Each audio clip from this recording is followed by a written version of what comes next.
Hola. Es un gusto estar nuevamente con ustedes para presentarles un resumen de los simposios que cada semana se realizan en la Academia Nacional de Medicina, que preside el Dr. Germán Fajardo.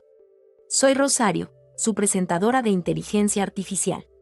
En esta sesión los ponentes hablaron sobre termoterapia y termoprofilaxis en COVID-19. La sesión fue coordinada por el Dr. Javier Mancilla Ramírez.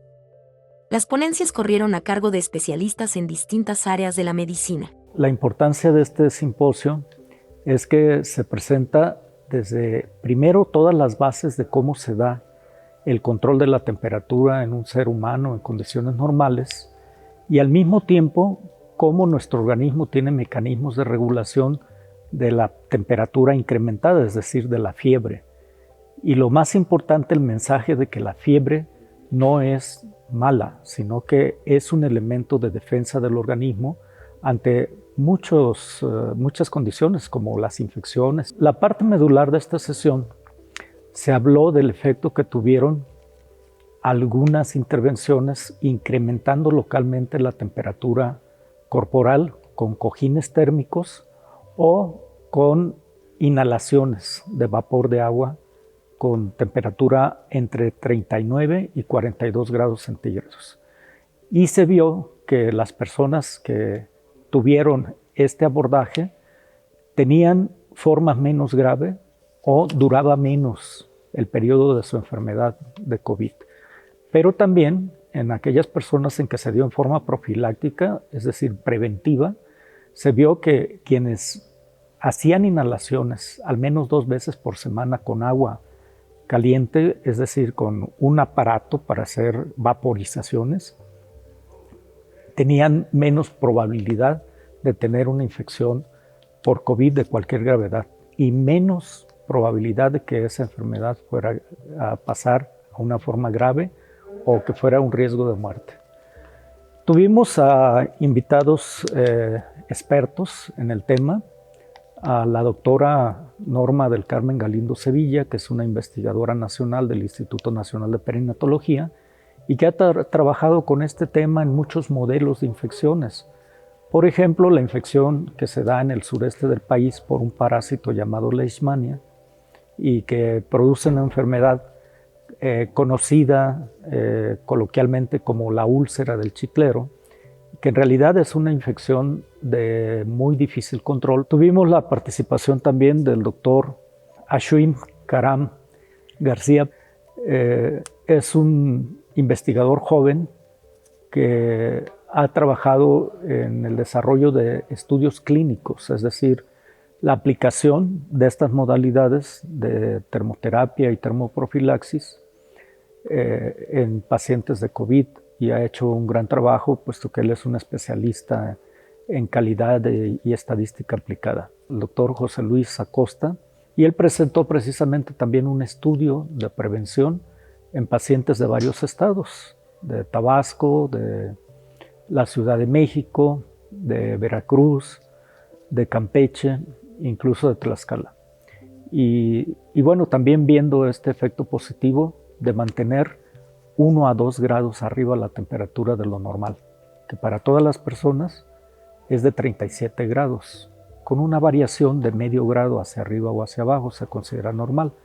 Pero si se sube a 38 o a 39 grados, se mejoran las condiciones de respuesta de los pacientes ante infecciones, como lo fue el COVID-19.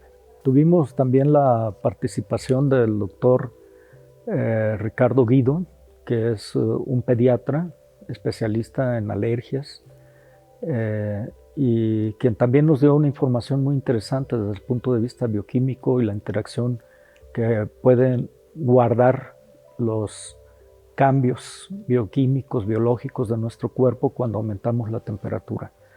Sabemos que el metabolismo individual y los cambios hormonales afectan la termorregulación. Conocemos ahora mucho acerca de los mediadores de la termorregulación, como son varias citocinas, empezando por interleucina 1, que conocíamos antes como el pirógeno endógeno, como el factor desconocido inductor de la fiebre, que muchas veces se confundía con lipopolisacárido, pero en realidad hay muchísimos elementos que intervienen en estos mecanismos de control de regulación. El uso de hipertermia en humanos en los últimos años se ha empleado en el tratamiento del cáncer usando temperaturas entre 39 a 45 grados centígrados, desde luego usando equipos especiales para alcanzarla. También se ha usado en tratamiento de infecciones virales como condiloma acuminado e infecciones por virus de la inmunodeficiencia humana.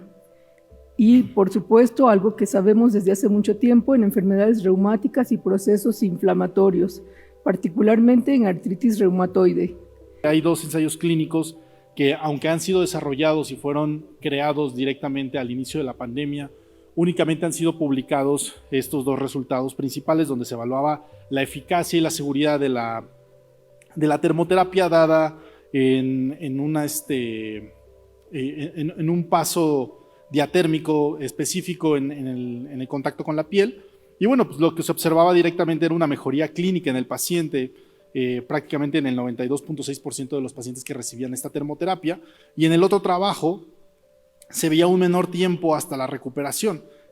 Que si bien vemos que la terapia de vapor antiguamente, empíricamente, se ha utilizado desde muchísimos años, no solamente el vapor, sino infusiones, hierbas aromáticas, tisanas, etcétera, pero esto llevó a varios errores, a varios accidentes que ocasionaron graves quemaduras, por lo que la termoterapia prácticamente pasó a datos anecdóticos. En la actualidad aún se sigue practicando entre muchas personas, sobre todo aquellos que no tienen acceso a la salud o de bajos recursos económicos. En invierno, cuando la luz solar es restringida y el aire es frío y seco, la cavidad nasal se convierte en la parte más fría del cuerpo, y si las vías respiratorias se secan y el moco se vuelve más espeso y difícil de eliminar, las condiciones se vuelven más favorables para la penetración y replicación viral. La capacidad de las condiciones frescas y secas son determinantes para ello. Por lo anterior, vemos que la temperatura se asocia a otros factores que favorecen la infección. Estos conocimientos son ancestrales, la importancia del calor y de la regulación. Es el equilibrio entre el calor que generamos, que genera nuestro organismo, y el mecanismo para controlarlo, para disminuirlo, para disminuir la pérdida del calor. Es decir, hay que encontrar un equilibrio entre el calor que producimos y el que perdemos. Eso es la termorregulación. Como lo acabamos de ver, la parte medular de esta sesión fue hablar del efecto que tuvieron algunas intervenciones, incrementando localmente la temperatura corporal con cojines térmicos o con inhalaciones de vapor de agua, con temperatura entre 39 o 42 grados centígrados, y se encontró que las personas que tuvieron este abordaje tenían formas menos graves o duraban menos el periodo de su enfermedad.